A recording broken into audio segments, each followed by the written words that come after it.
5 ya y hoy tenemos bastante tema.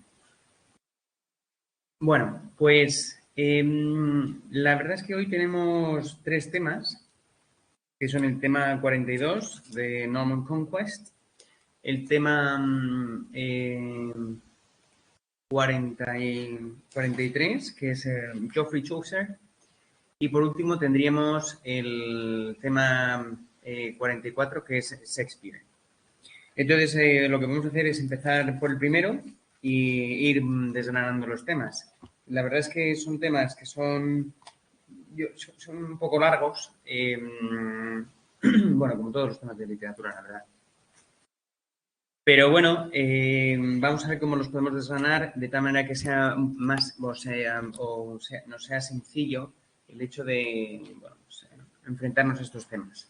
El primero, la verdad es que es más sencillo, bueno, yo creo que es algo más sencillo de aprender. El tema 43 a lo mejor es el más común y el más fácil, por el hecho de tener la novela artúrica que más o menos le sabe todo el mundo.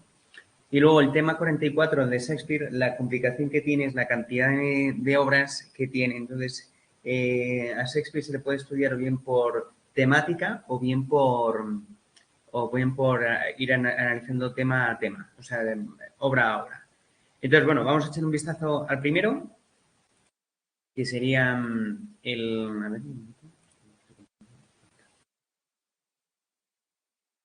que sería la conquista normanda con William the Conqueror, que la verdad es que es bastante interesante el tema, y la verdad es que no está de más. Bueno, pues without much further ado, let's just start with theme 42. Theme 42 deals with two things, or it could be done or could be split into two halves. The first half referring to history and the second half referring to linguistics. Now, the first one refers more to the invasion of England and, well, not England, the entire UK. Not UK, because UK would comprise Ireland too. The island of England. Of Britain, sorry. Today what we're going to do is to have a look at the Norman Conquest, so analyze the history of and the evolution of the Norman Conquest. Then we will have a look at the influence that French had onto the English language. Thanks to William the Conqueror, we know that the Norman Conquest had a great influence on the English language, and in fact, many of the words that we've got in English, we think that they come from Latin, but in fact, there is very little influence of Latin onto the English language. The great influence, or the most influential language that happens to be in the English language is the French, and that is because the French stayed in power almost 300 years ago, for almost 300 years.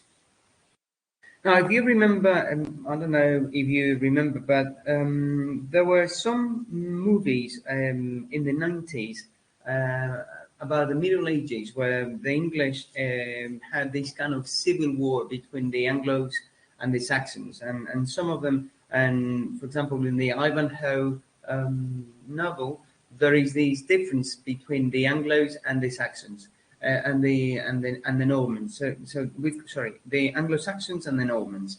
So we have the Anglo-Saxons, which are the ones who stayed after the Britons. So we've got the Britons, then the Romans, then after that we've got the Anglo-Saxons, and then we have the Normans. The Normans, they brought with them a different conception of the state and a different conception of how to rule the country. And that is something that is going to be established through the kingdom of William the Conqueror, and it's going to stay until almost the 13th century. So because of that, because of the great influence the French had onto the English society and onto the English structures and public life, there's so much words coming from French into the English language.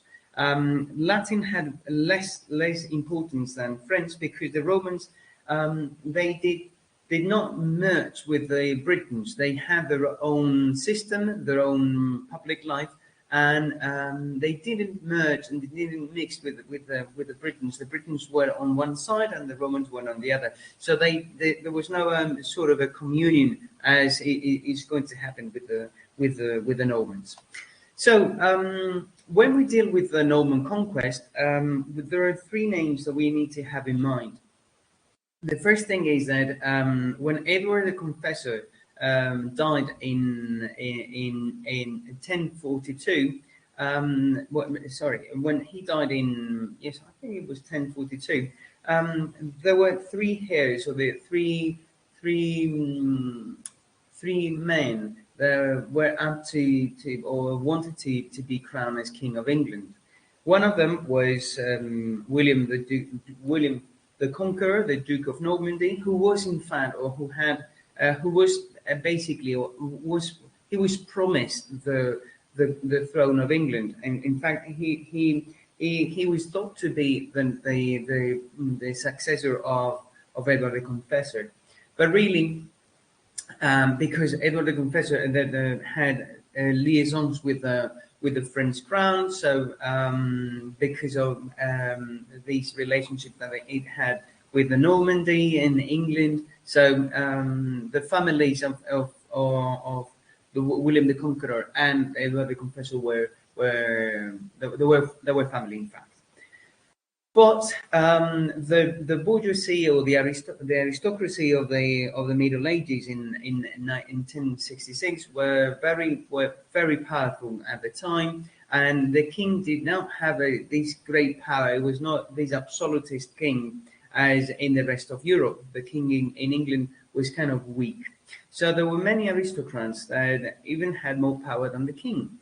So when Edward the Confessor died, the succession to the throne was changed and was given. The throne was actually given to the aristocrat or the aristocrat or the knight of the time, which was the Harold of Godwinson.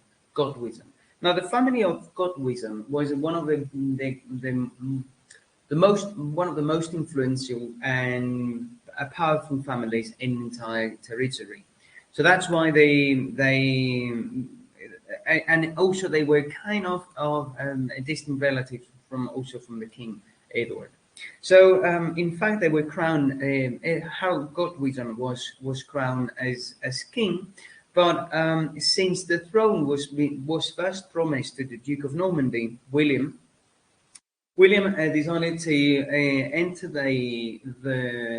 decided to go to war against Harold Godwinson and ask for what he considered as his territory or as his throne. But in the meantime, there's another man, Harold of Norway, Harold III, who also had a kind of links with King Edward, because one of the kings in England, King Canute, by the year 998, also became from the family of Harold III. So there were like three different families: the family from Norway, the family from Normandy, and the family from England, kind of fighting for this throne. So Harold III decided to enter the island, Haralda, and he invaded the island. And so at the time of 1066, there were kind of two wars at the same time. One war was in the north of England, and Harold Godwinson had to fight these invasion from Haralda. And there was another fight. There was another battle in the south of England, where the troops of Harold Godwinson had to fight the troops coming from Normandy. So in the first of the battles, face Harold Godwinson against Harold Haralda, Harold III of Norway was killed in the battle.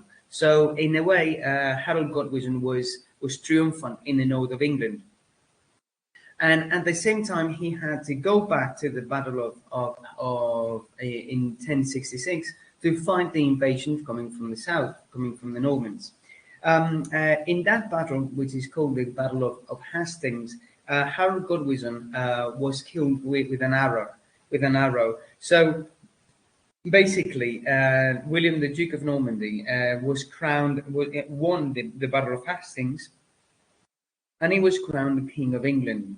Now, when he was crowned King of England, after defeating Harold Godwinson, he was crowned King of England on Christmas Day. And from that moment onwards, he decided to incorporate certain reforms. Now, William of Normandy was not a popular king at the beginning of his reign. In fact, he suffered many invasions, many attacks coming from the north of England. So what basically he did was he had to build a system of castles throughout the entire island, so to reinforce his position and to reinforce his power. That's why when we get to England, there's so many castles all around the territory. These castles that belong to the Middle Ages. Some of them are just towers. There is just because what William of Normandy wanted to do was to affirm his position in society and his power over the English population. Now, because of this attack, because of the many attacks and invasions that William suffered from the north, he decided to put into force the so-called harrying the north policy. Harrying the north, harrying Harrying, harrying the north, was a policy on which the troops of William dedicated to damage the lands in the north. That was a way of damaging all the peasants' lands and all the farming and agricultural lands, so that they could reduce the power of these aristocrats from the north and also the population from the north.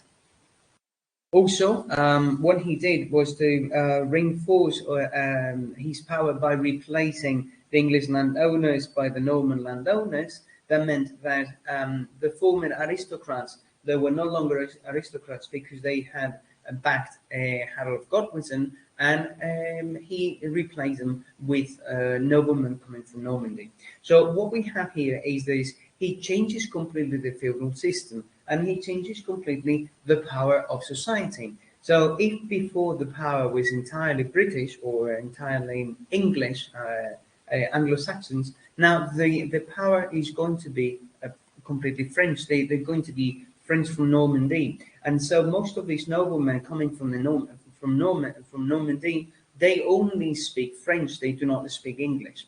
So this happens that because of this introduction of these noblemen, the language of the court is also going to be automatically changed, because the king is not English, is French, and the noblemen are also French. So automatically, the language that is going to suffer a sort of retrocession is going to be the English vernacular, the so-called the Old English.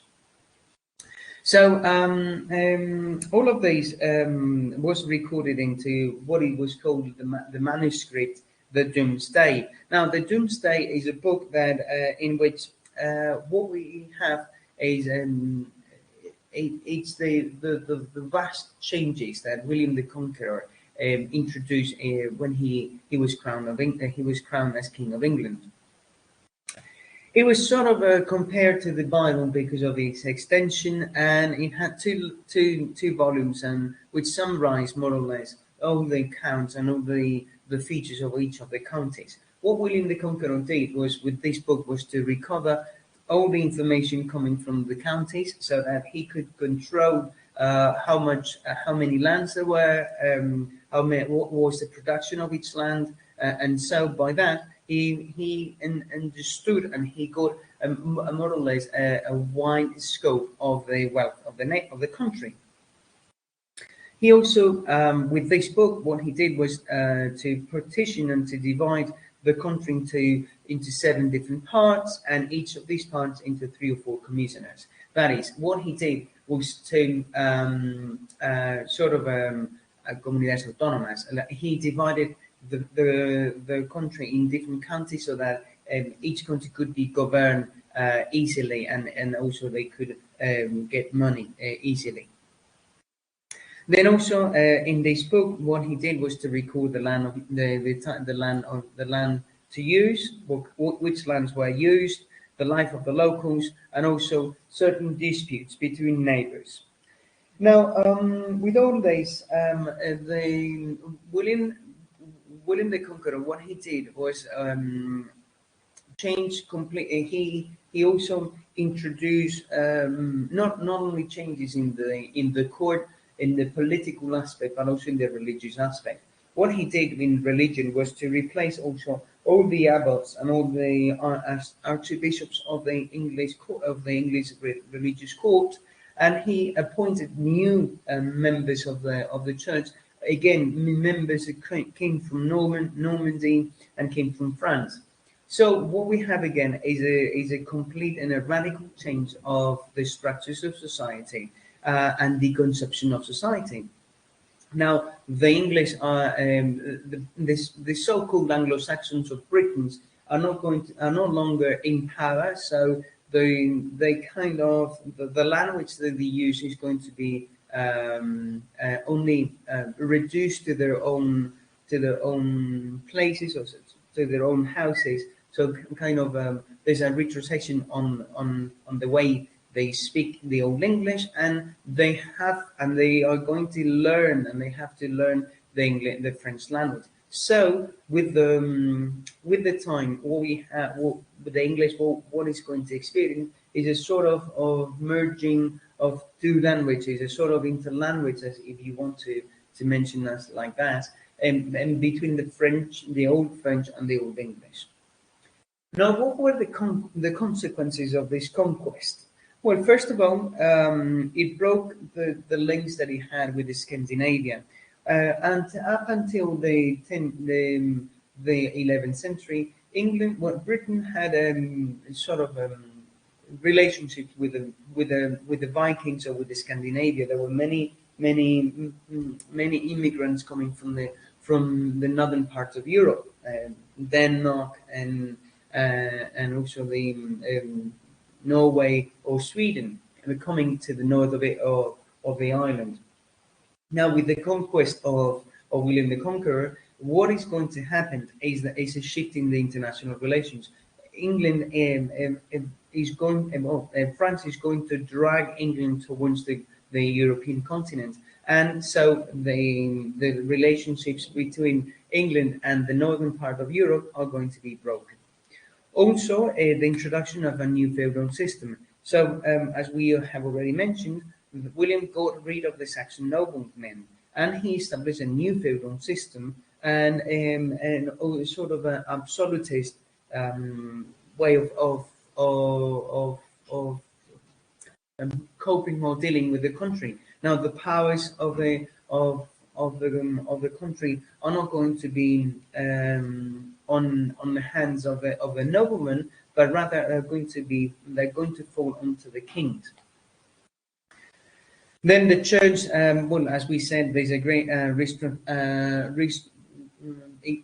restructure by bringing French preachers and abbots to the church and the religious system. And as a matter of fact, these new French bishops and abbots are going to build new monasteries and new cathedrals, just in the same way as they were made in France. Kind of the Benedictine, sort of the Benedictine reform too. Then the women during the Anglo-Saxon period had certain kind of rights, and they're going to be they will disappear with the arrival of the French into the English territory. And finally, one of the biggest influence the conquest had on Britain, and its culture is the influence on the English language, which is going to influence a great deal of different areas, such as the lexis, the grammar, or the syntax. Okay, so until this is the consequences of the conquest of the normal conquest. As everything, every invasion and every dominance have its rise and its falls.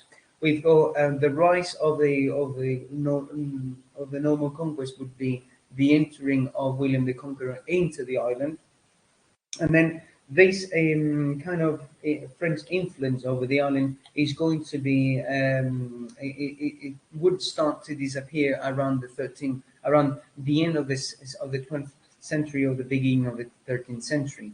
Now, why this happens? Because during these centuries there is a sort of atmosphere of bilingualism. And this is because the language of the court and the language of the bureaucracy is in French. So everything dealing with the court, dealing with the taxes, or dealing with religion everything is in French. So the English noblemen, those who were before the arrival of the French, they had to learn themselves French, and so they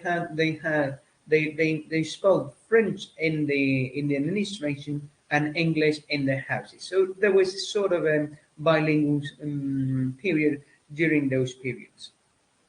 However, this is the period of King Arthur and the Crusades and the Crusaders and so on. And no, sorry, King Arthur, no. ¿Cómo se llama este rey? Rey Arturo, rey.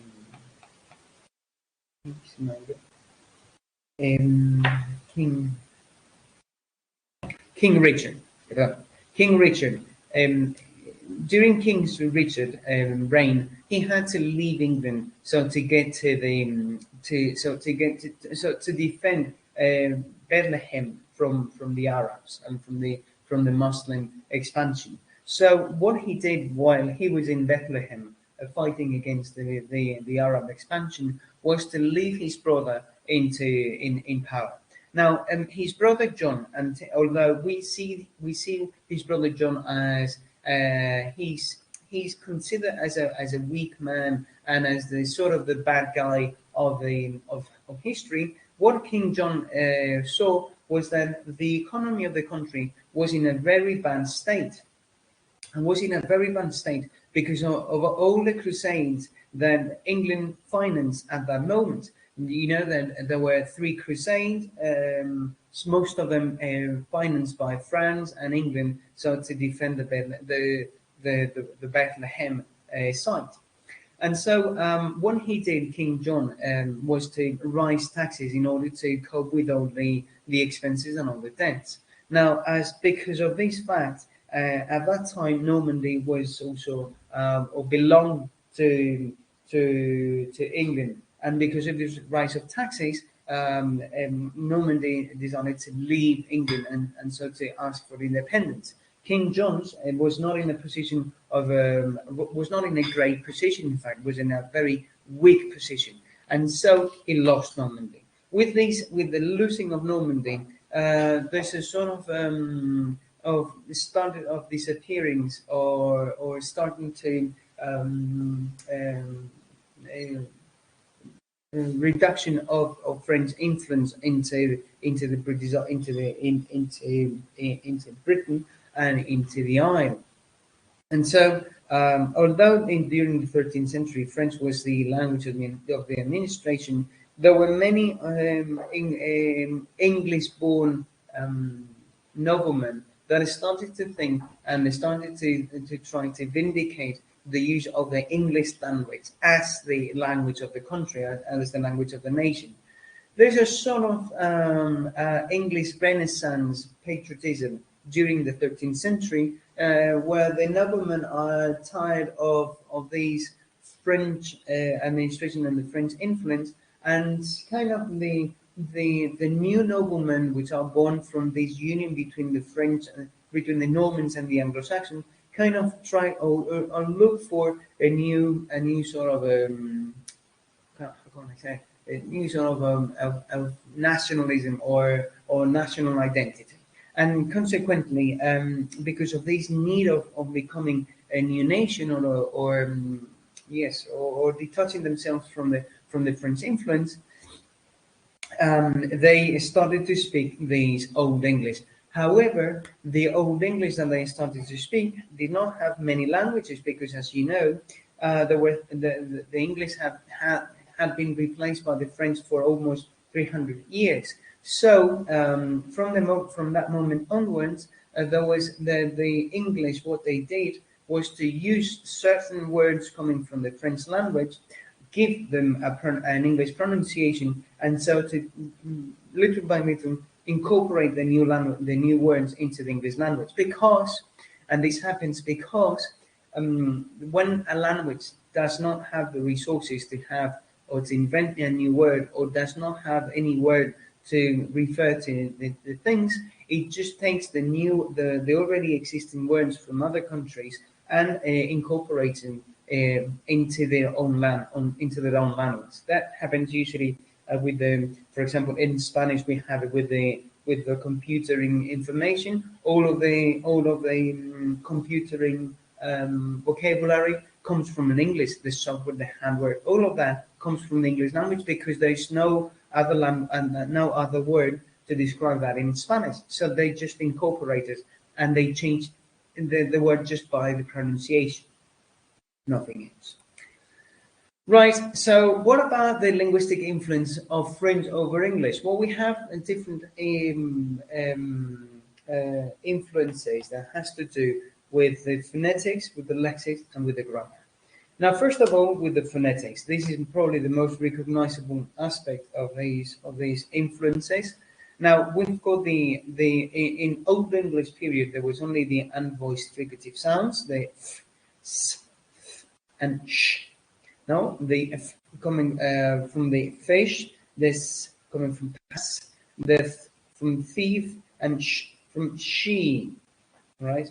And in the French, what it does is to introduce new phonemes such as the v, the voiceless, and the and the j of sounds. For example, we've got the fricative v, like in voice. Then we've got the sound, the voiceless, like in buzz, or the dental sound the, like in thesaurus, or the. Ay, un momento que se me está agotando la batería.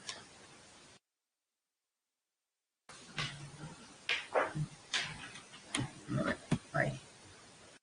Okay. Our theater, no, no me sale ahora ninguna palabra con TH. Mother, for example, mother would be one. And finally, treasure, treasure or pleasure for the last sound. Pleasure, which in French would be plaisir, no? So and also it contributed with the diphthong oi, like in coin. A ver si me sigue todo el mundo. ¿Hay alguna duda? No. Bien. So the next one is the influence over the lexics, and here we've got the lexics and the introduction of new words into the administration, new words in religion, and new words in art. And this is very comprehensible. In fact, it's quite normal because the French was using the court, was also and the William the Conqueror replaced all the religious bishops and archbishops with French bishops and archbishops. So the language necessarily had to have certain influences. The administration, for example, we've got the attaché, which is a job position, or bureaucracy, which refers to all the papers, or madame, or sir, or court.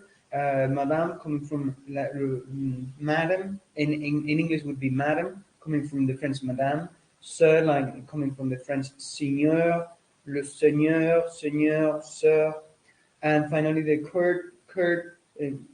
la cour, le coeur. Then we go in religion certain words such as mercy, coming from the French la merci, piety, piety, coming from the French la piété, cathédrale en français, in French, coming from the French cathedral. And then we've got in food, we also have other words, which is also interesting to understand. These coming with the language, there's also the food also introduces also new ways of foods and recipes. So it's not weird to find new words in English vocabulary like crème fraîche, crème brûlée, dégustation, foie gras. All of that are words coming from the French. From the French culture, because they're very traditional dishes in France.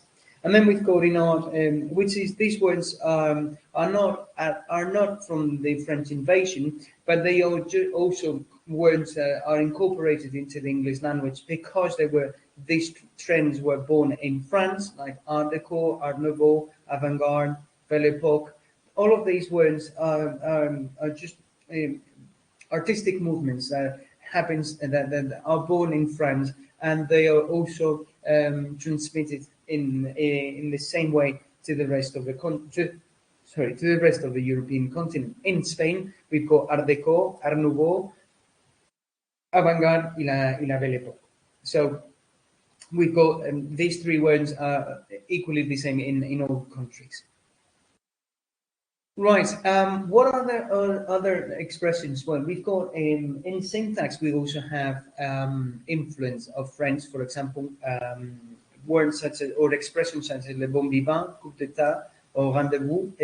All of those words are expressions that are interesting to you and that are incorporated into the English language. They're not nowadays. We don't kind of listen to it very often. Well, bon vivant and coup d'état, we may even find them in very specific contexts, in politics, coup d'état, or rendezvous also could be used in very, very specific cases of the enterprises. Nowadays, we don't find them so often, but they exist in the English language. Apropos de is also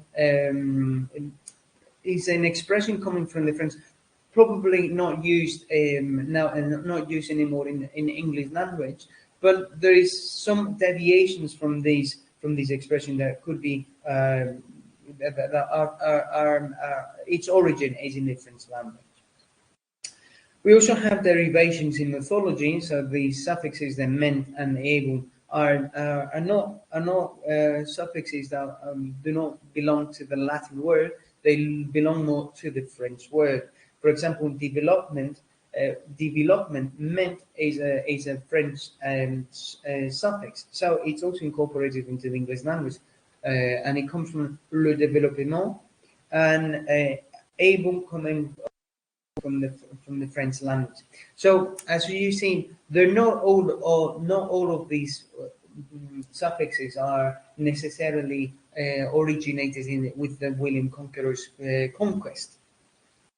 But the French has so many resources and is such a rich language that English, at the time it started to be developed, it used the French as a model or just as a resource to incorporate new words, like we in Spain and in other parts of the world are doing with the English nowadays, because it is sort of the most advanced culture in the globe. So when you have these cultures that are very advanced, usually the rest of the cultures, what they do is to incorporate words coming from those countries.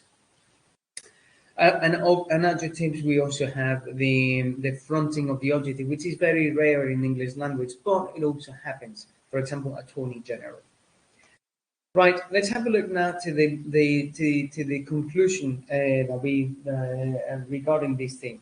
So basically, what we can do with this theme is to work together with the French teacher usually the English, sometimes if we try to make a sort of a corpus of the words that we're going to be looking at at the beginning of the course, and kind of compare with the words that the French teacher is going to use also in his curriculum, we could draw certain similarities and help the students by remembering words that are both the same, or that are equally the same in both languages with a different pronunciation, but it may help the students also to understand that. So I suggested to do sort of a project work with the French teacher, by looking at certain words, trying to make comparisons between the French and the English, and also introduce as well the Spanish language. And so this is the end of theme 42. I hope you enjoy it. I'm going to drink some water. Any questions regarding this theme?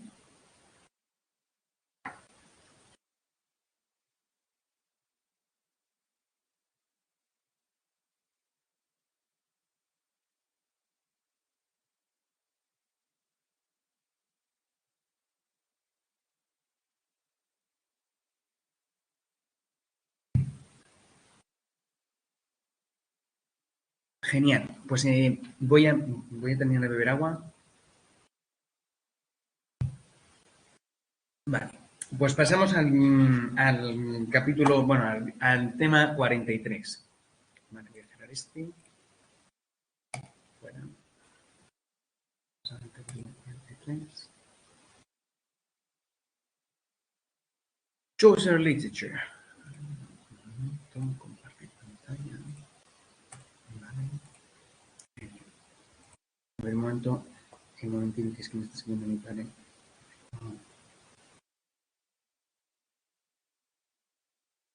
Una cosa, por favor.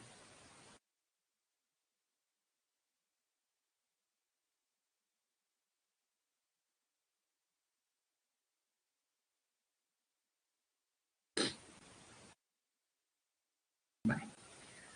Bueno, pues el capítulo 40, bueno, el capítulo no, el tema 43, bueno, pues primero hay que tratar sobre la novela artúrica, que esta más o menos la conocemos todos, bueno, pues por películas o porque nos guste la Edad Media, o etcétera.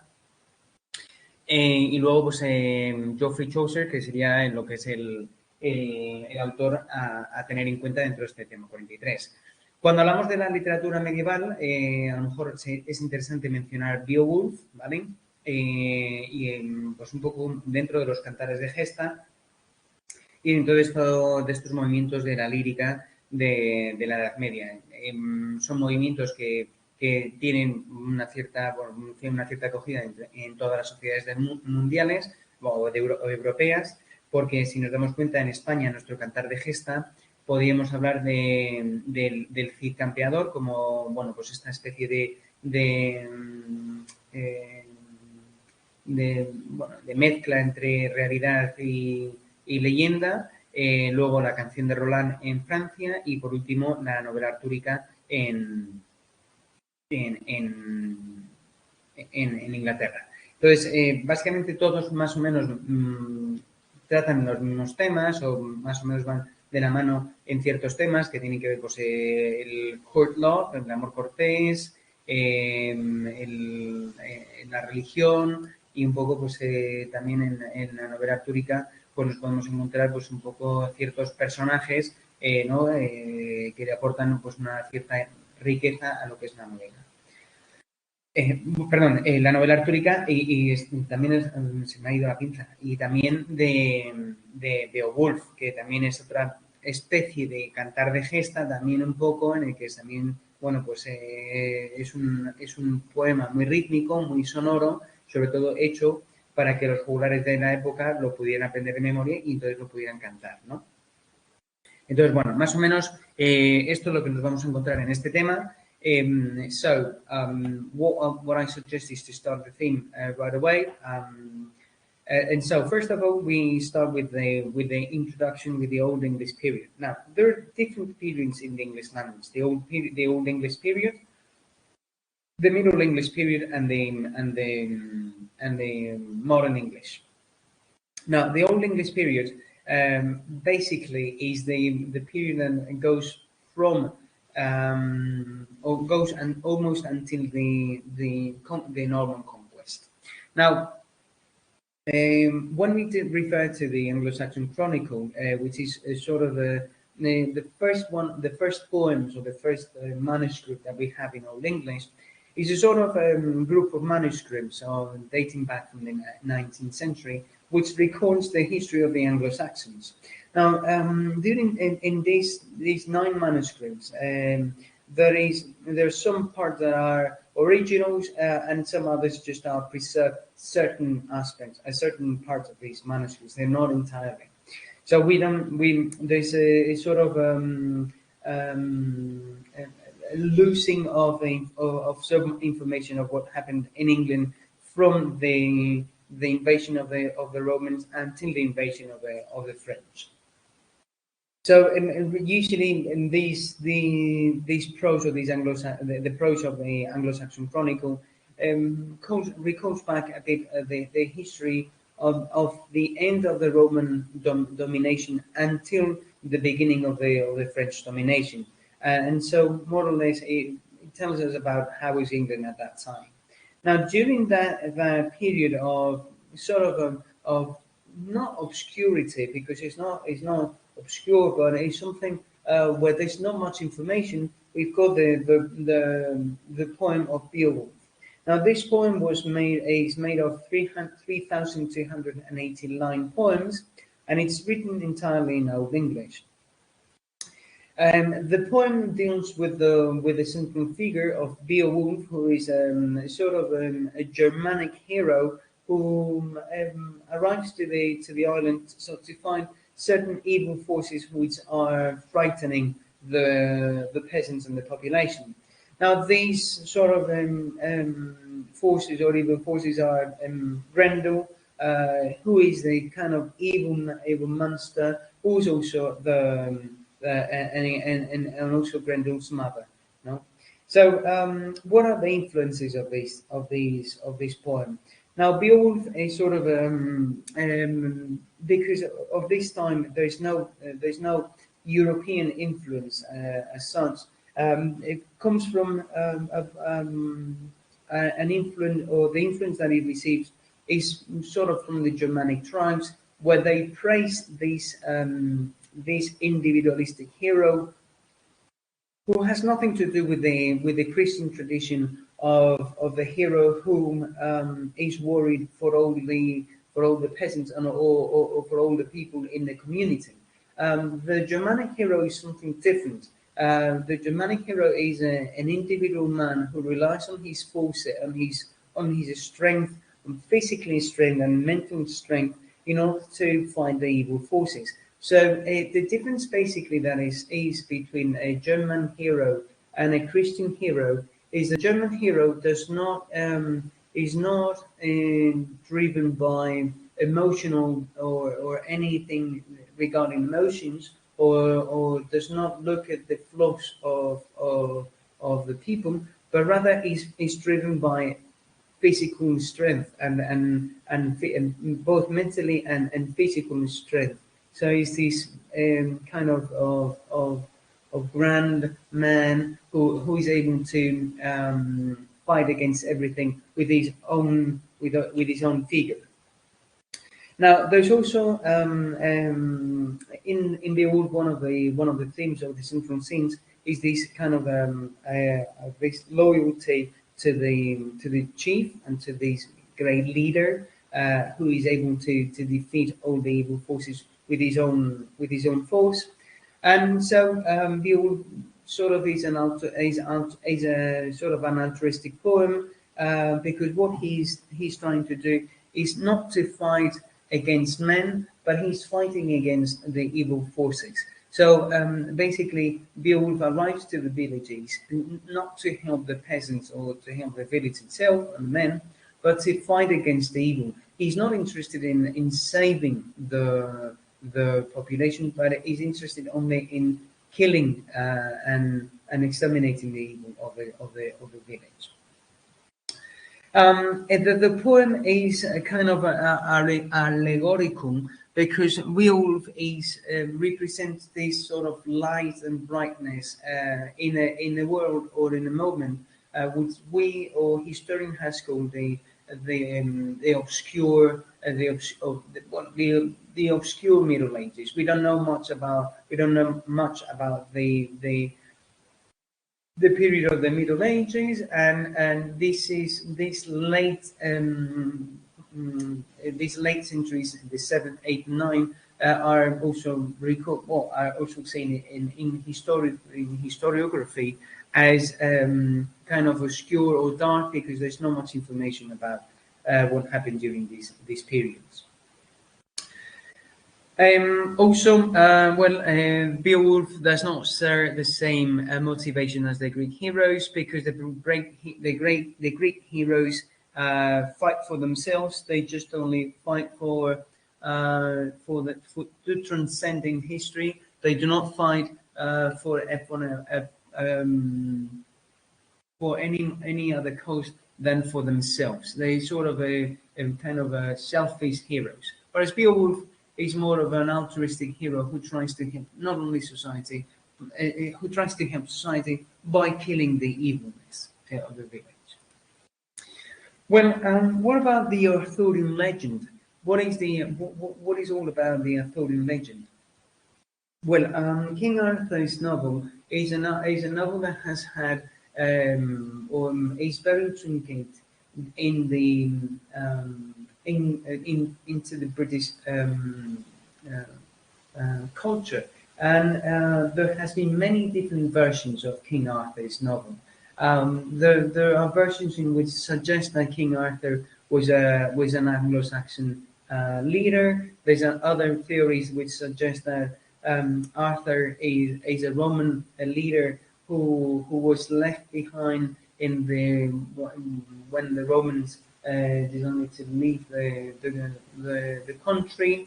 Others seems to suggest that more fantasy aspects. King Arthur is a sort of son of the Druids. So there's a sort of mixtures, and depending on the version that you read on King Arthur. Now, King Arthur's novel has had an evolution. There are many different versions of this knight.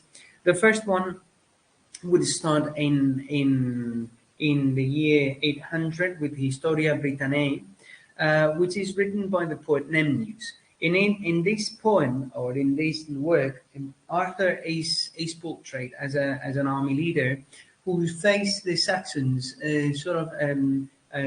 12 times, and he's victorious 12 times. The next version is the history of the kings of Britain, written by Geoffrey of Monmouth, and it was written in the year 1138, and it portrays more or less, it portrays basically the history of England since the 7th century. Now, in this version, which is sort of the most historical version of all the versions, there's no reference to any round table, and it kind of suggests that Merlin it suggests the appearance of Arthur's father, who we don't know who is he. Is his son too, and also appears Merlin as a sort of a kind of a teacher to Arthur. Then we got the Roman de Brut, which was written by the poet Wace in the year 1155, and this is in this time where the spirit of the Round Table and the spirit of chivalry and knightship appears and kind of is introduced. This Roman Brut is based on certain of Monmouth's ideas and features of the novel. And then we've got the Brut, which was written by a monk called Laemond. And in this case, the Arthur is depicted as a national hero. Now we arrive to the late version, or the one of the latest version, which is made by Chrétien de Troyes, who is a French author who wrote around 5 different versions. And the most remarkable of the versions is the Knight of the Cart. In it, we find this relationship, this adulterous relation between Guinevere, which seems to be the wife of King Arthur's, and Lancelot, who is one of the greatest knights of Arthur's novel. Well, then the next one, the next version is called the Vulgar Cycle, the Viking Cycle. Again, it theorizes about the Arthurian legend, or gives more, or introduces new stories into the Arthurian legend. It was written in Cistercian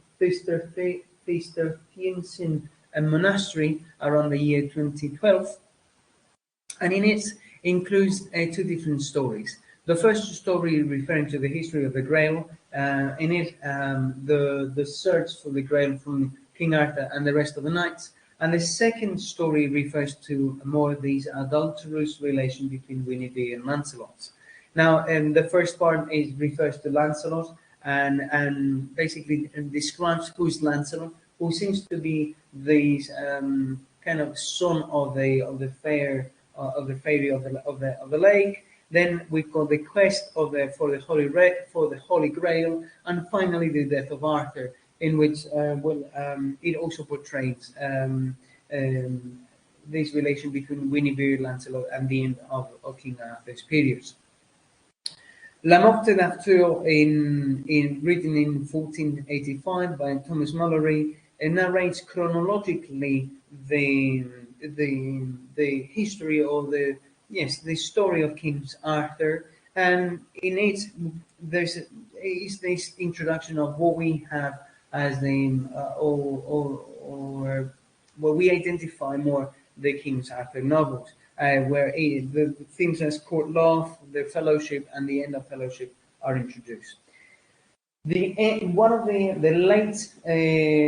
latest versions of King Arthur is The Idleness of a King, which is written by the poet Lord Tennyson, and in it,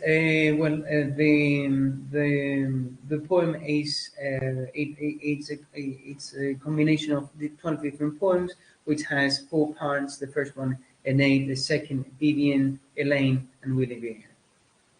This one, The Idleness of King, is also is based on La Morte d'Arthur version. Well, what about the themes that we find in the King Arthur's novel? Well, there are many things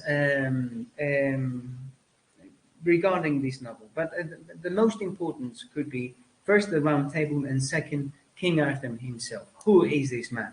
So important and portrayed as a central figure. First, the Round Table, which seems to suggest this sort of fellowship where there's no levels, there's no ranks, everyone is equal to everyone, and so kind of disappears these ranks in the monarchy. And now this is very relevant at this time, because as we know, the monarchs of the time, the kings of that time, were absolutists. The king was concentrated the 3 different powers, and so it was the most important man on the territory, and also was designated by God.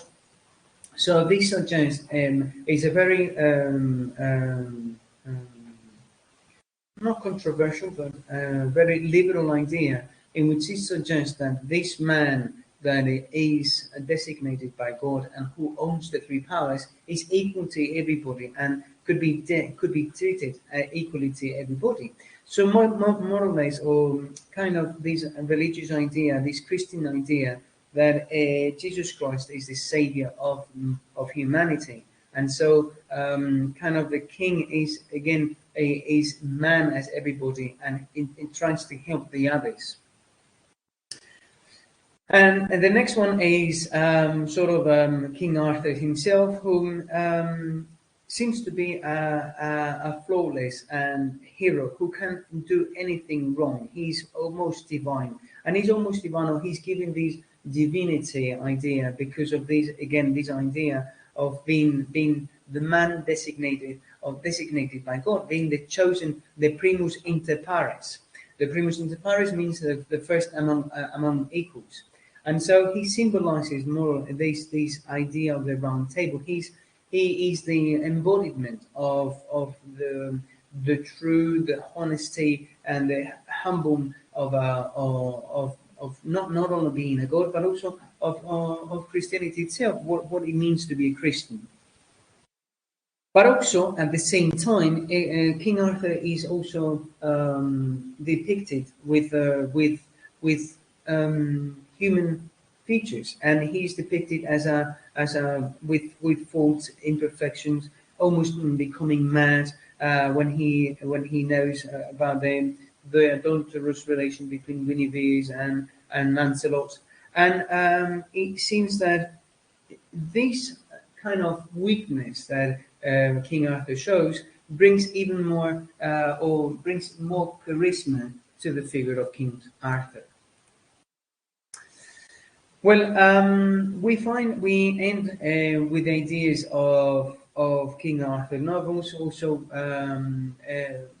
we could speak about other things such as the Green Knight novels, or even the characters in the Arthurian legend, the characters such as Guinevere. Who is this Guinevere? Lancelot, and what is the Lancelot's say, um, um, contribution to the novel? To the play. We could also speak about the use of what it means, the spear, the shield of King Arthur. Well, the spear means the determination to do or to bring King's Arthur, the ideal or the ideas of King Arthur into the rest of the population. So in order to fight, and then we've got the sword of King Arthur, which is also in a metaphor of the cross, and is so to be of throwing light to King Arthur's kingdom. And also we have the shield, which has a triangular shape, trying to suggest the relationship or this ideal of the holy of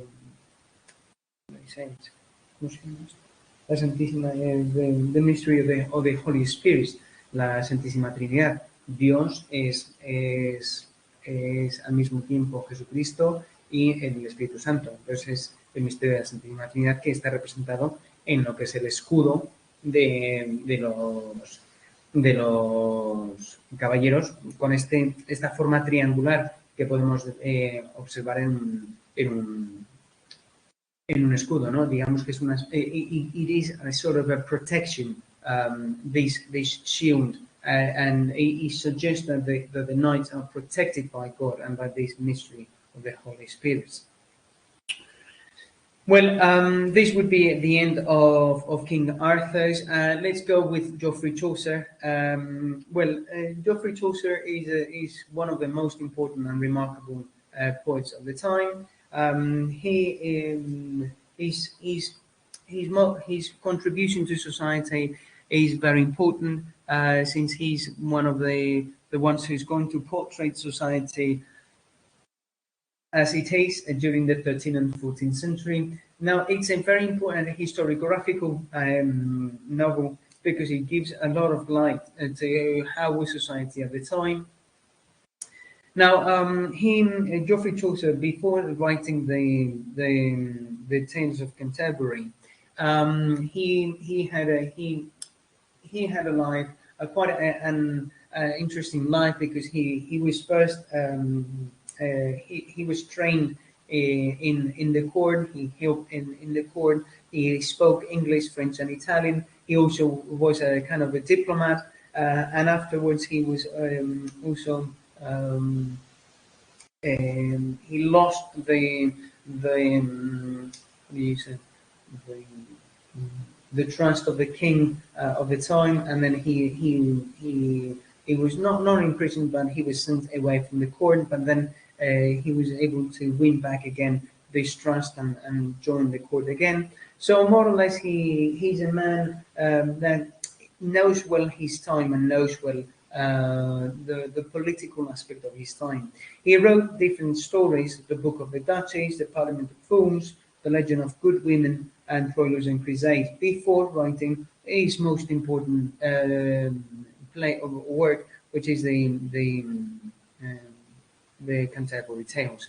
Now, the Book of the Duchies is sort of a 1,300 lines poem in which he kind of praises the Duchess of Lancaster during his time in her court.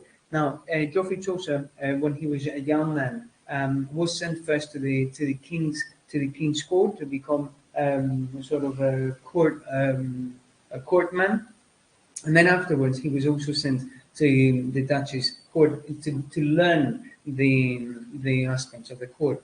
And so he kind of wrote this poem as a sort of a praise poem to the Duchess. Now, the Parliament of Fools its theme is completely different from the Book of the Duchess. It's a 1699 line poem, and in it it tells about the court law. Now, Parliament of Fools is more of a nature ideal, a nature poem in which it deals with the love between the birds and the fact of having a life companionship and so on. He also criticizes the married the women because the decision of the women to get married so only to get a better position. Now, the third play was The Legend of Good Women, which is an incomplete poem, and he got its inspiration from Queen Anne's, Henry II's wife, to write it. And what is something important in this theme is the iambic pentameter, which is going to be reproduced again by Shakespeare on his poems. The iambic pentameter is the one who goes with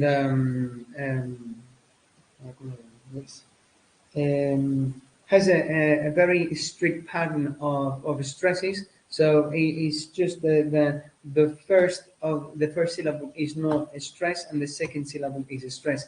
It's like reproducing a sort of un cojo, ¿no? El movimiento de un cojo. Pam, pam, pam, pam, pam. So in English, it sounds pretty nice because English, as we saw in theme 9, it's not a syllabic language, but a time language. That is the same amount of time has to be or is required in each of the stress that we introduce in the sentence. So we may find that there are two syllables or two words that are fitted into an unstressed syllable or unstressed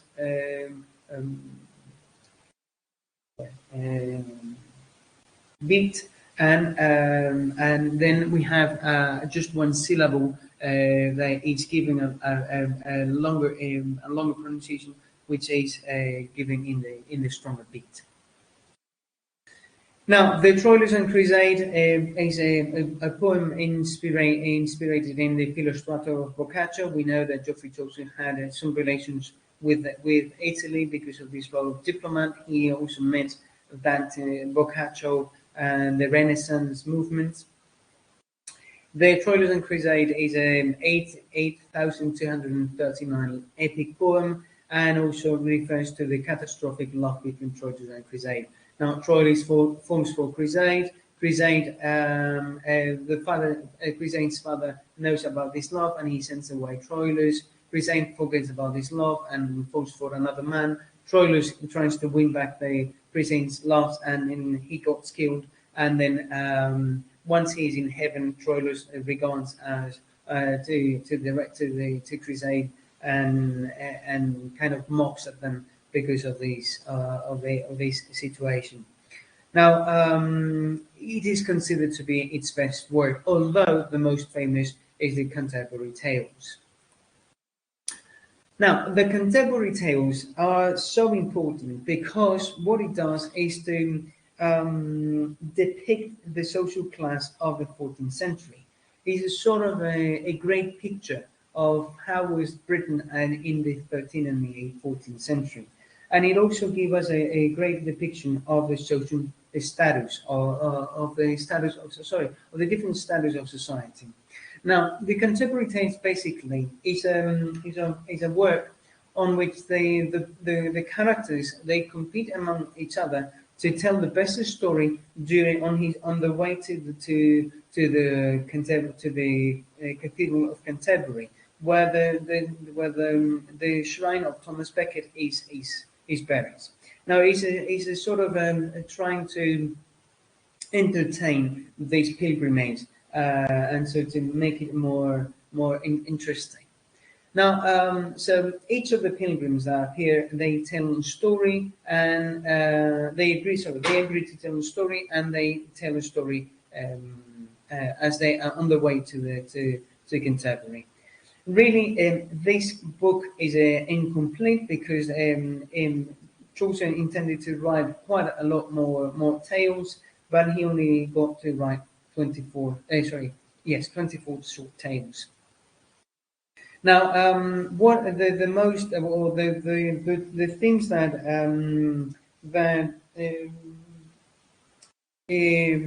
Chaucer writes about are different. First, he deals with the social class, also deals with the deception, also with religion, with social satire, and also the need of company. Now, all of these things are interesting because first the social class, because he gives us a sort of different members and different characters belonging to different classes. We've got the knight who tells his story, and the story that the knight tells is a story based on the court law, on a very hierarchy, and respecting the rules of the time. Then we've got the Miller's Tale, which is completely different and tries kind of mock at the Knight's Tale, and he tells us and recounts about the idea of this adulterous love. And then we've got the end of the novel, which would end with the parson's telling a tale, in which more or less it's not a sort of a tale, but rather as a sort of a speech on which he encourages people and encourages all the pilgrims to repent from all their sins on the way to Canterbury. Now, within the Parson's Tale, which is the end of the Canterbury Tales, there are certain paragraphs where it seems that Chaucer is trying to apologize, or seems to apologize to the readers, as trying to ask for their forgiveness if they have encountered any of any of the tales told that they have not liked, or that they have seen, or that they have find abusive. Now, and something interesting in one of the things that it tells, or that touches the Canterbury Tales, is the need of company. All of these tales, all of them have in common that the tales are told to entertain the people, and so to be in community. So there's a sort of a need of community, where at the end of the day and at the end of the journey, all men are equal. There's a sort of this liberal idea that even though there are different social ranks, at the end of the day, everybody is doing the same pilgrimage, and everybody is enjoying the same stories. So it seems to suggest a certain equality in this pilgrimage. Well, let me see. Also, when we talk about the Chaucer ideas, and this is something remarkable, is that Chaucer tries to combine both things, the earthly vices. So tries also to speak about the vices of people in society and and the pleasures with the more religious aspects of life. So kind of suggest that the pilgrimage is not only a religious thing, but also a pleasant thing to do. And this would be the end of today's of the novel of today. Sorry, of the theme of today. Let me finish with the Miller's Tales, where Alison's the wife of the carpenter takes his apprenticeship, Nicholas as her lover. So it tells us about this adulterous love that we were looking at. The Knight's Tales is a more hierarchical novel, also based on the court love. And based also on Boccaccio's Teseida. And finally, the Wife of Bath tale, it also deals with the case of raping. These are kind of the most significant tales, together with the Parson's Tale, which is the last of the tales, in which the author Chaucer asks kind of for forgiveness if there's any of the themes or any of the tales that they haven't enjoyed, that the listeners haven't enjoyed. And that brings to the end of this theme. Have you got any questions regarding this theme?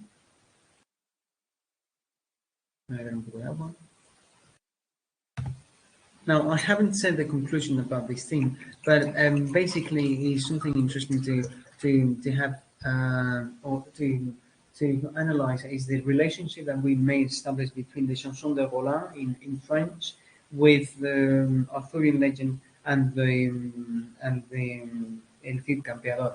Not making the students to read those three poems, but rather to analyze the characters and to see what kind of features, psychological and physical features they have, in the way that they could use the adjectives in order to compare who, instead of making exercises of comparison of, I don't know, the Jedi's and the Star Wars Jedi's, why not compare the characters of these three poems, taking Beowulf, taking the King Arthur's, taking the Campeador, or taking Roland in French.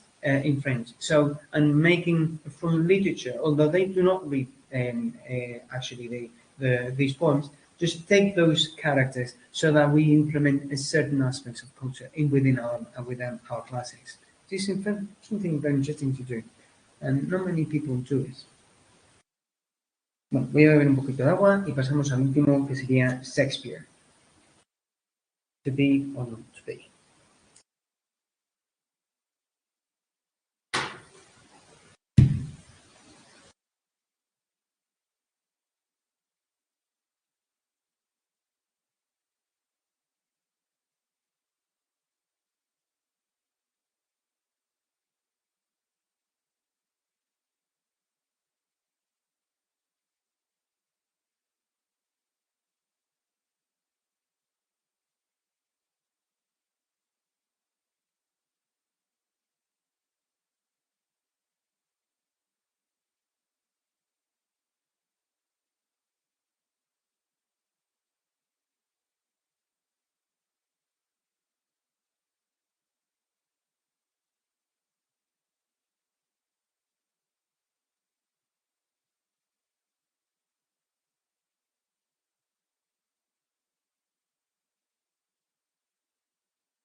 Bueno, pues este último tema que tenemos tiene que ver con Shakespeare y su tiempo.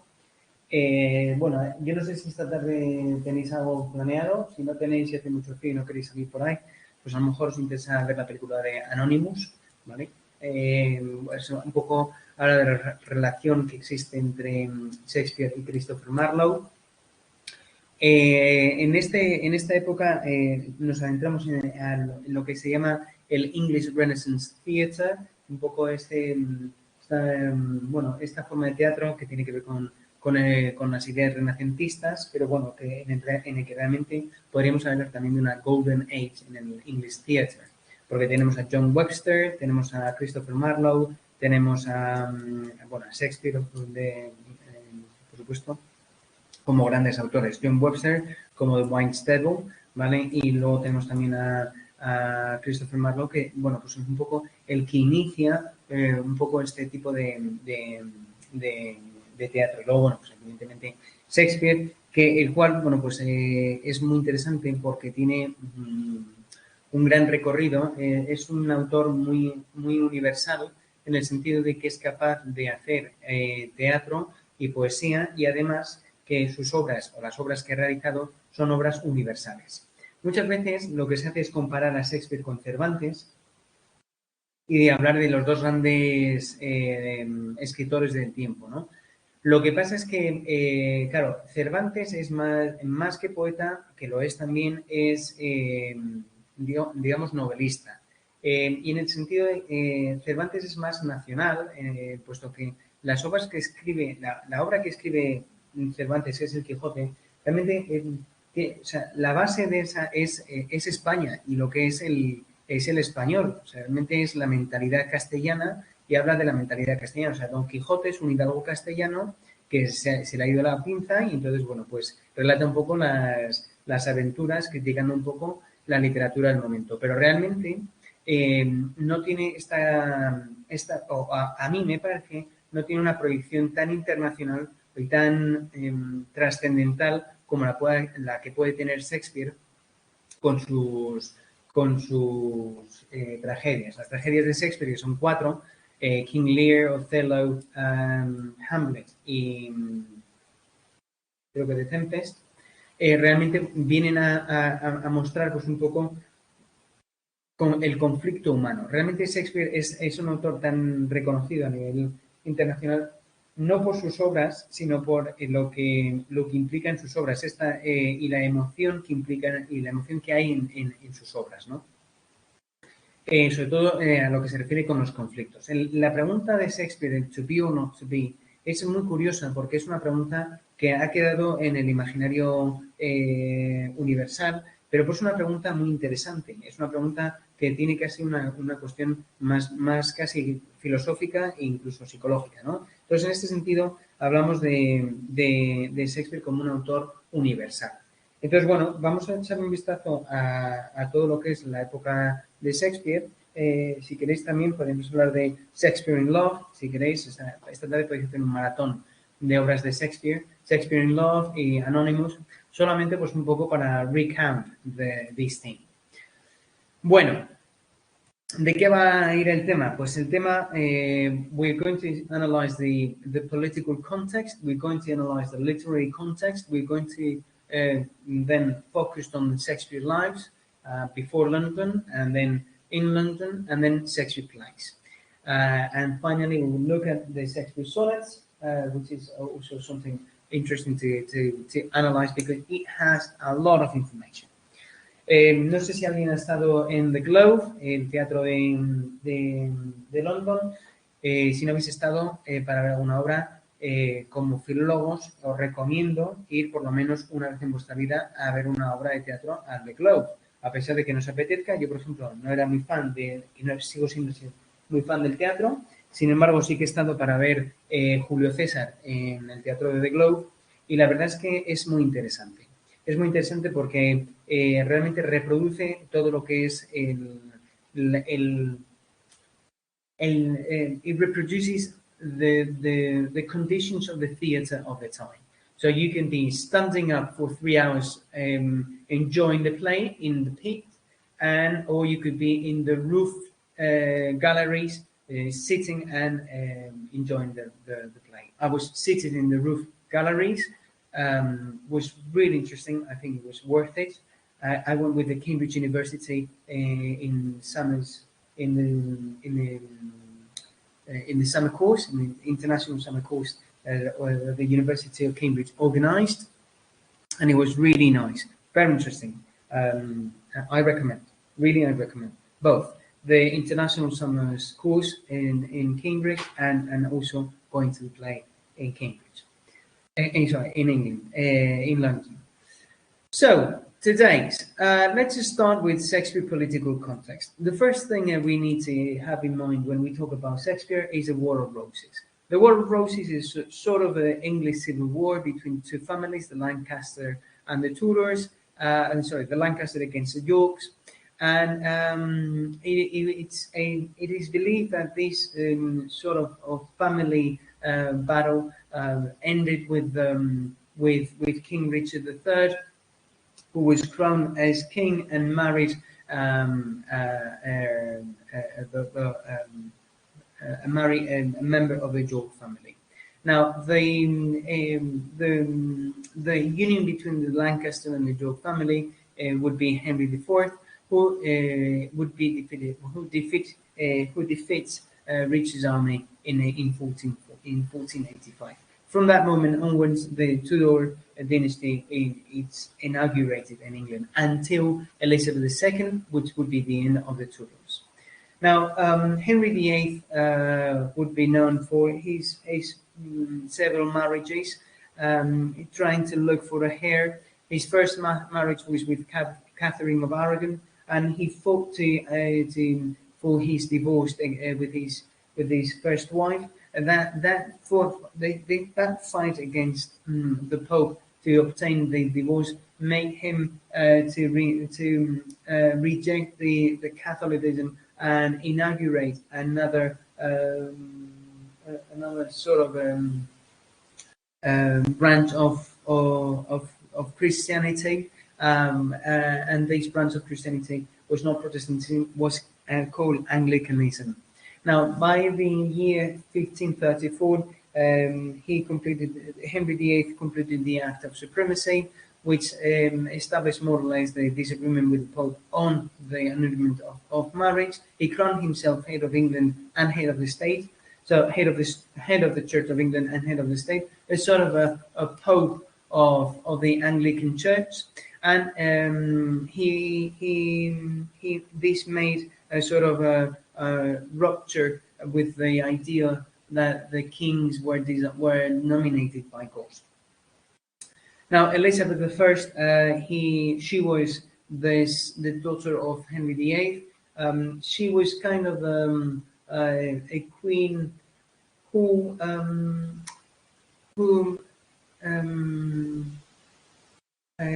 recognized herself as Anglican, but she did not give a lot of importance to religion, although it was the target of many of the Catholics' terrorist attempts to kill her. So in order to reduce the spread of Anglicanism. Now, Elizabeth I was kind of the role or symbolized what England is or what Britain is, and he symbolizes this necessity of Britain of being alone in the world, but at the same time a company. What he wanted is to maintain their independence, but at the same time they want to maintain their capacity to influence other countries. So Elizabeth I, she didn't marry any king of Europe. What he wanted to do to maintain was her independence in power and her status. Now, this allowed her to grow in independence, allowed the country to allow themselves to be quite independent from any other countries in the whole continent, in the European continent. Elizabeth I also was known because of her support towards the pirates. She called the pirates pioneers that were sort of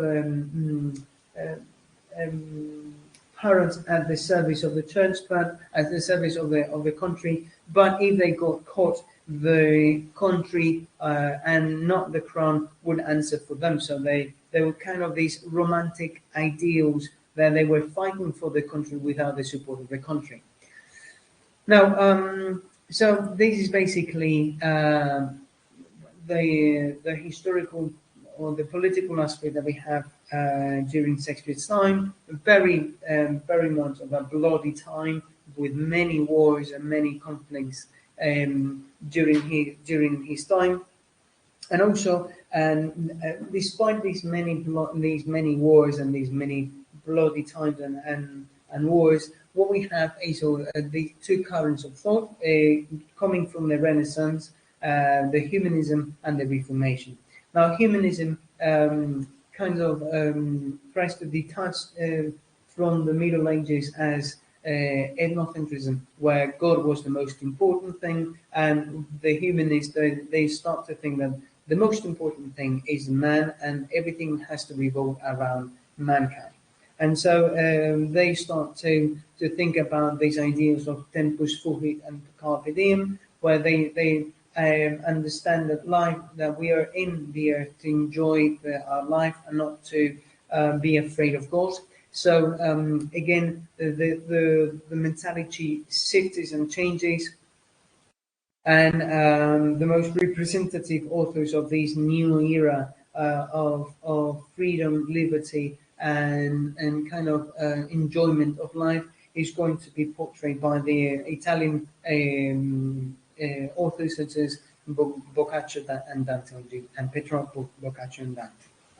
Now, what humanism wants to do is to foster body and mind through the work of grammar, through the work of history, through the work of rhetoric, and through the work of philosophy. So by trying to understand the human existence within the different areas of knowledge of the time. Humanism, as well as Renaissance, what they search for is the beauty, the balance, the virtue, the light. They're all looking for those ideals, rather than what is the contrary in the Middle Ages, which was fear, which was obscurity, and kind of centering yourself into only religion and service to God. Well, also the Middle Ages had a more pessimistic ideals of life, and the humanism kind of states or claims the necessity of bringing back joy to life. Bringing back joy, joy to life. Now, the Reformation ideas was that they started with Martin Luther and John Calvin in the north of Europe, and these ideals was a sort of a movement against the more conservative aspects of the Catholic Church. Now, one of the ideals that Luther had was to translate the Bible and so to make it accessible to everybody. The Catholic Church at that time thought that was not good, because people did not have the academic formation to understand the Bible by themselves. Also, this Reformation is they tend to think that humankind can reach salvation by a combination of faith and God's will, and also there's a sort of denial of the Pope's power over the European politics. Now, what about the context of the time? What about the literature of the time? Well, we've got the different things during this time. We've got the play and the characteristics of the play. Then we've got the biblical plays, which stayed up until the time. Everything that was written and everything that was performed was taken from the Bible as an inspiration. And the humanist and the Renaissance is going to change that, because the scope is no longer on God and religion, but rather only mankind. Then we've got what is the structure of the theatre, which also changes. Now the theatres are also sort of church-like, where they not only go to be moralized, but also to be entertained.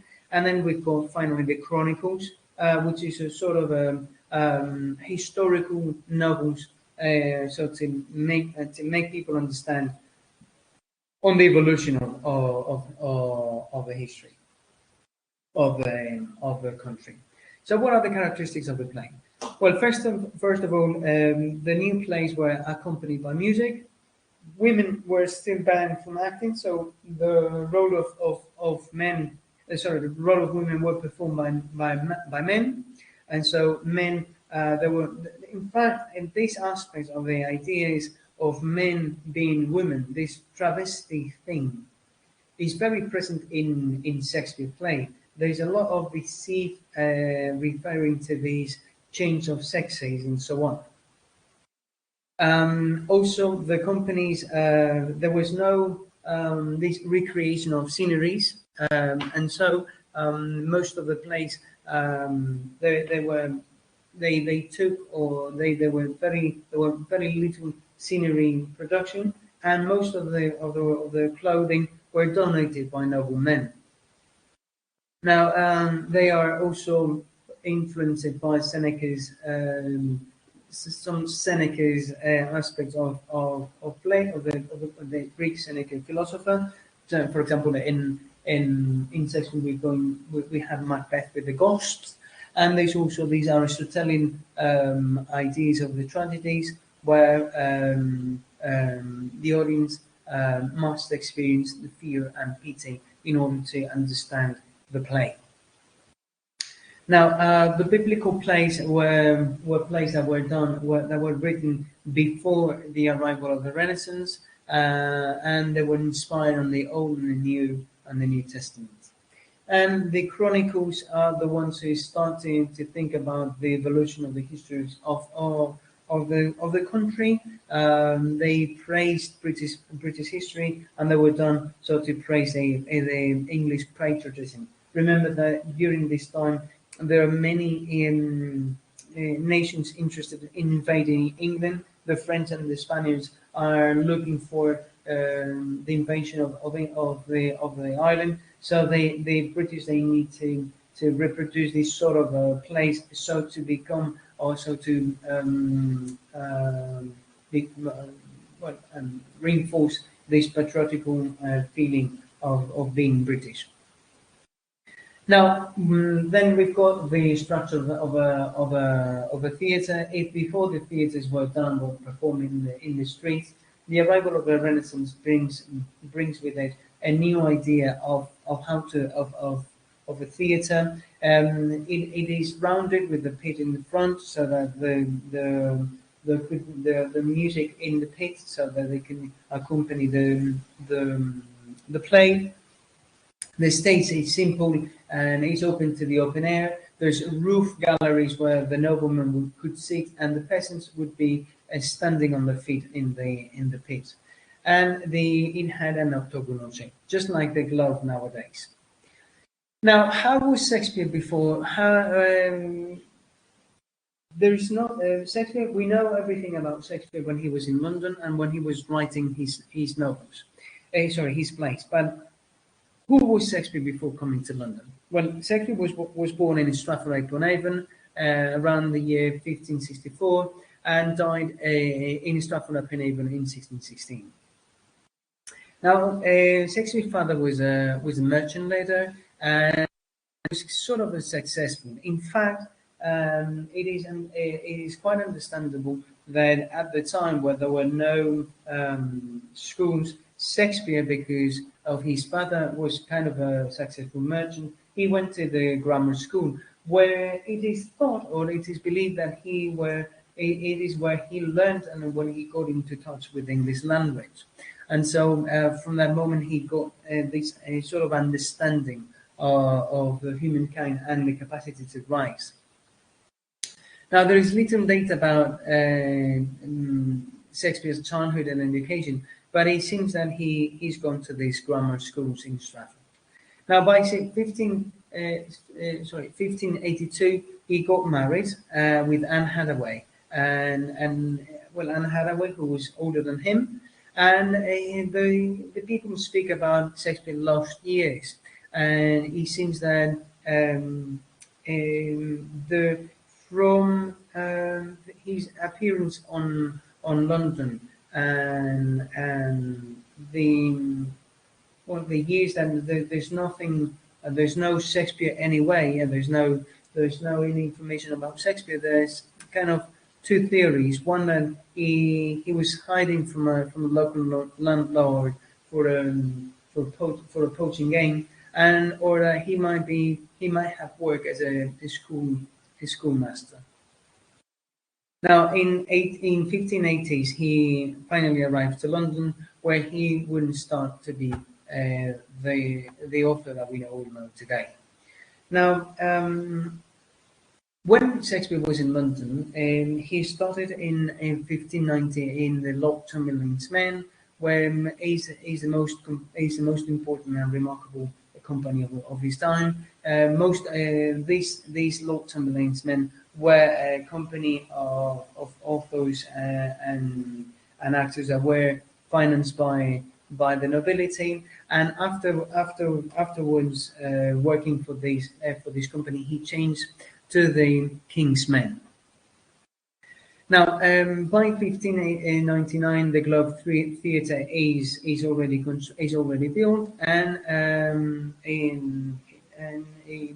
the Shakespeare plays would start to be performed at this theatre. Before, there was also a sort of a similar theatre in London. In fact, in London there's kind of four or five different theatres, and the most remarkable is going to be the Globe Theatre.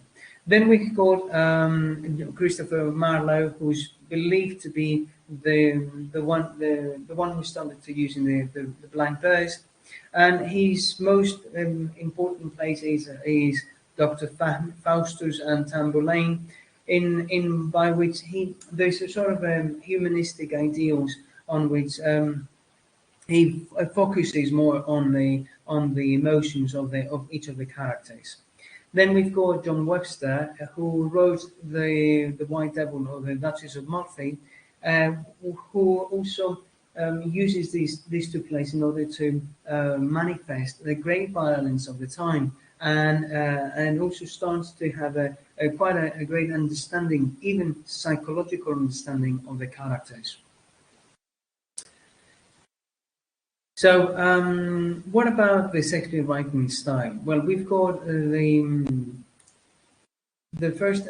When we talk about styles, we have these metaphors and rhetorical idioms. But the most important, remarkable aspect of Shakespeare writing style is the use of the iambic pentameter, which is going to be extensively used in his poems. Now, Shakespeare plays could be also divided into different themes: the chronicles, the tragedies, the comedies, and the tragicomedies. Most of them, he's mostly known for the tragedies rather than the tragicomedies. Okay, what about the themes that Shakespeare deals with in these novels? Well, first we've got the power. Now, power is an important aspect Shakespeare deals within his own plays. It refers to the political power as it's shown in Richard III. Richard III is a very important novel where he theorizes about how power affects people and explores the nature of power. And also the idea of power also is explored in King Lear with the power of families, also in Romeo and Juliet and the contradictions between families. Also, there's another theme that he deals with is nature and the nature of society, which is dealt with it in Macbeth. In Macbeth, when we deal with the nature of society, that means explores how is society and tries to understand society. And also tries to compare nature versus nurture. Nature as the place where people are happy, and nurture how people are brought up.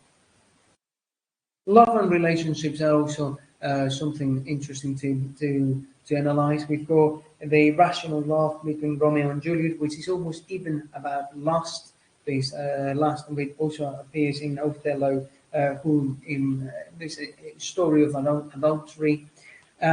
Also, this beautiful love, which is a love that appears because it's not even love. It it's just the love that happens because of a certain duty or tactical love, if you want to, which happens in King Lear. And then something very typical of Shakespeare plays, which is the mix-up love.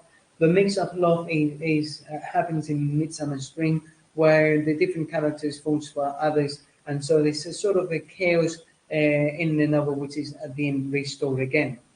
Now, also what we have is the conflict, which is interesting to analyze. That there are many different conflicts in Shakespeare's plays. We've got the conflicts between families.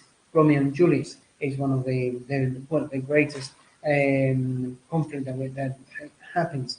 But also between lovers, for example, in Much Ado About Nothing, or also in Romeo and Juliet, also is a conflict between lovers, between how families affect this love between the lovers.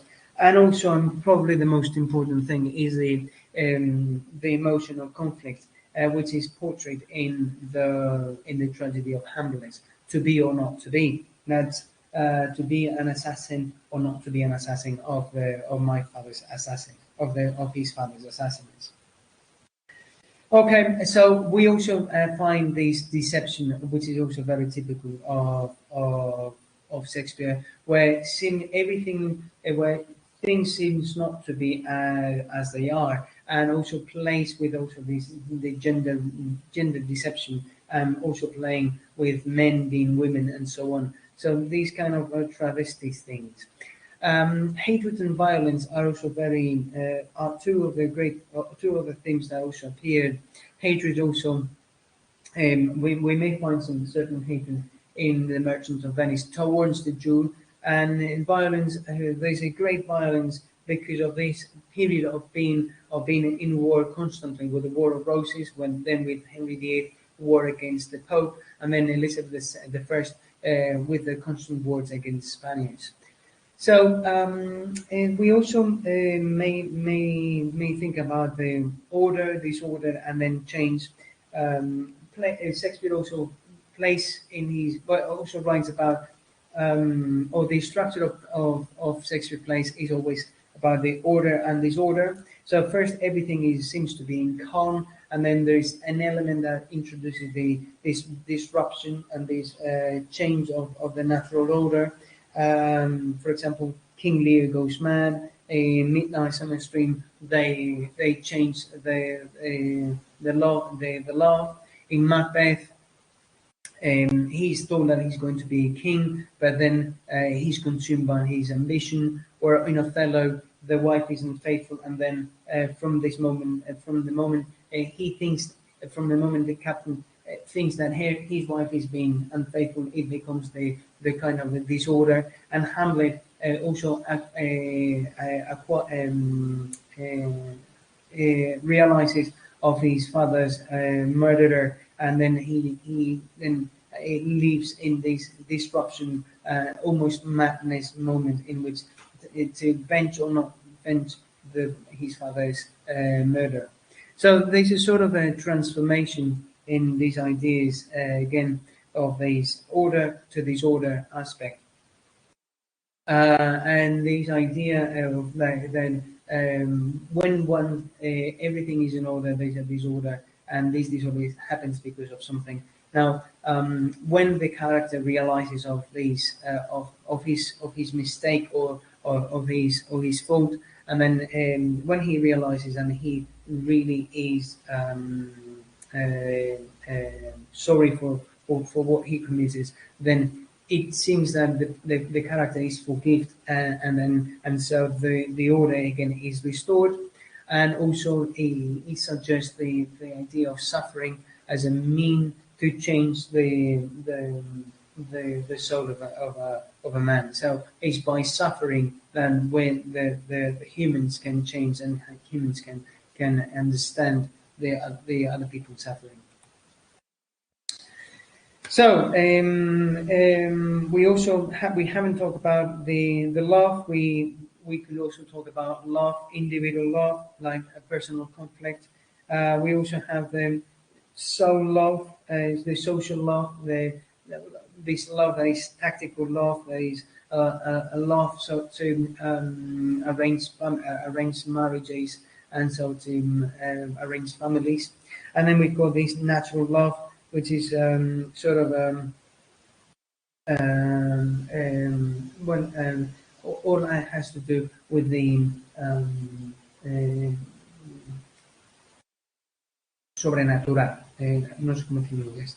Everything that has to do with things that are not natural. For example, the witches or the ghost and so on. So now, what is the when we talk about Shakespeare, we can speak about his genres.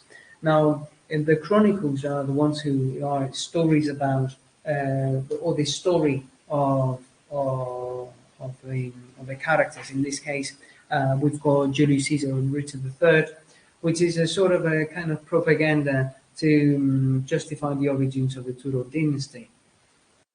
Now, there's a high criticism to ambition, and it seems that these men, both Julius Caesar and Richard III, they end up in almost they end up wrong or bad because of their ambition. The ambition brings them not joy but sadness or even destruction. Then we've got the comedies, the comedies, which usually revolves around the idea of love, marriage, and so well. Again, these comedies also are based on the ideas of deceiving and some characters falling for other characters, and those characters falling for other characters. More, it's just a sort of use of puns in order to mingle the plot, and so to make the plots a bit more complicated. But everything revolving around love, like in Midsummer Spring, where the couples, the initial couples, say one is in love for another, and they are not the character. So and at the end of the novel, everybody at the end loves the right person.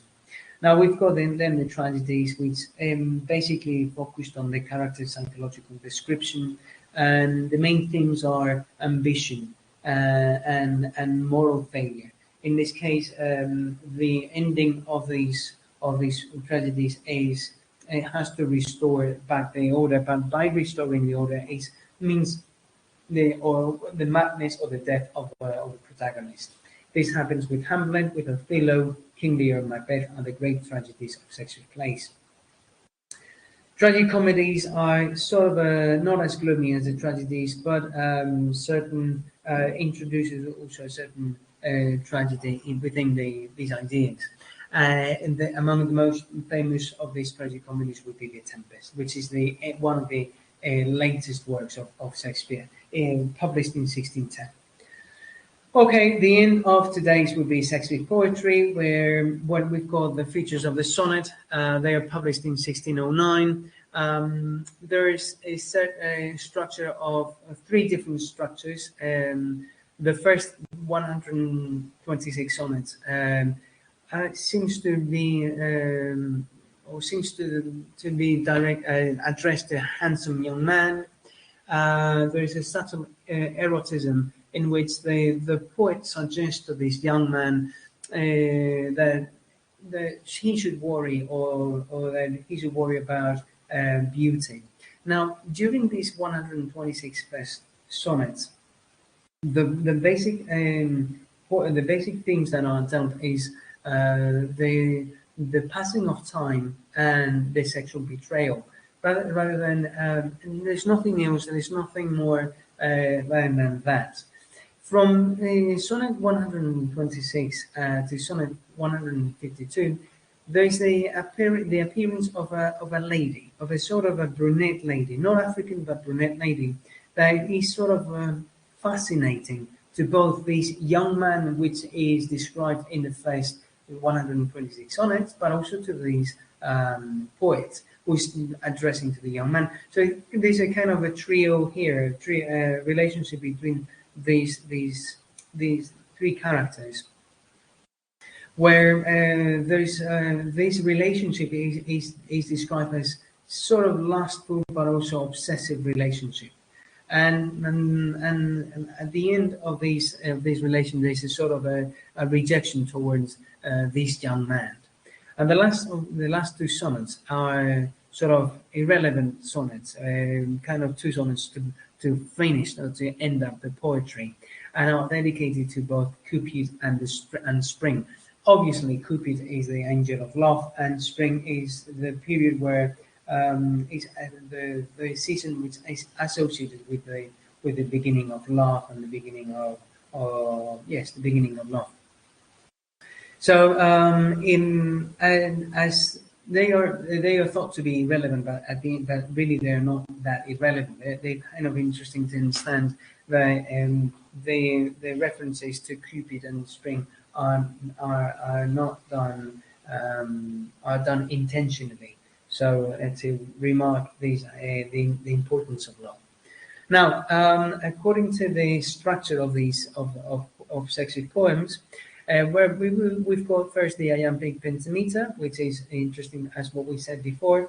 The first syllable is not pronounced, it's not stressed. It is the one is the second which is pronounced away.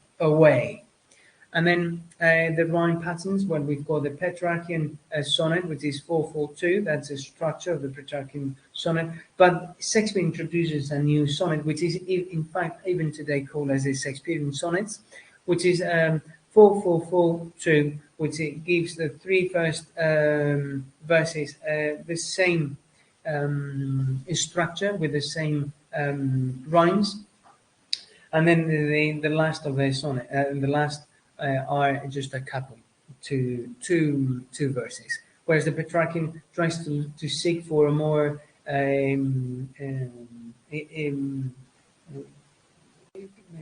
equality, 4/4-3/3. So we arrived to the end of today's theme.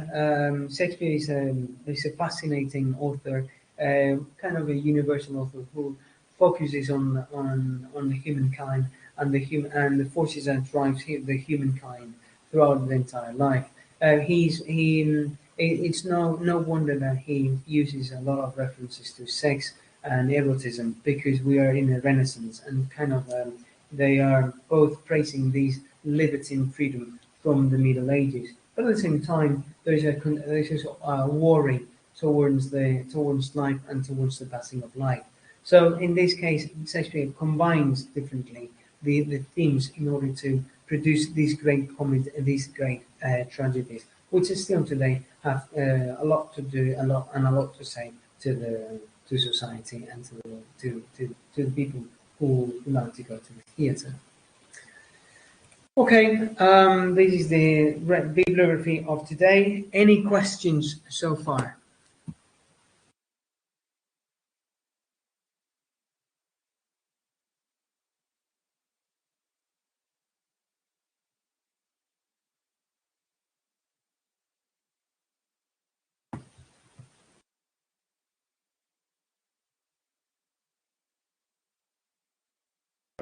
Pues nada, hola chicos, ¿qué pasa? Que ya soy persona, que empiezo a ver que ya no soy de la 11. Joder, ¿pero qué te pasó? Joder, la semana pasada, macho, pues un catarrazo de estos, una congestión bestial, que pues no sé si cogí una conjuntivitis del copón, se me cerraron hasta los párpados y que no podía abrir los ojos, o sea, increíble. Buah. De la 11, completamente de la 11, pero ¿Y qué has echado colirios y todo eso? Sí, tuve que ir al médico, me dieron ahí unas gotitas y no sé qué puñetas, y pues como los niños pequeños, cuando se levantan ahí con los ojos pegados, Sí, sí, sí. pues impresionante, pero bueno, que ya estoy sano y salvo, Bien. que ya estoy aquí. Bueno, pues nada, me alegro, Fer. Bueno, pues nada. Bueno, buen fin de semana. Nada, chicos, pues chapamos el chiringuito este y lo volvemos a abrir en un pispas, ¿vale? Gracias, Nacho. Adiós, Fer. Chao. Venga, disfruta. ¿Vale? Cerramos y volvemos a entrar, chicos. Venga, hasta ahora.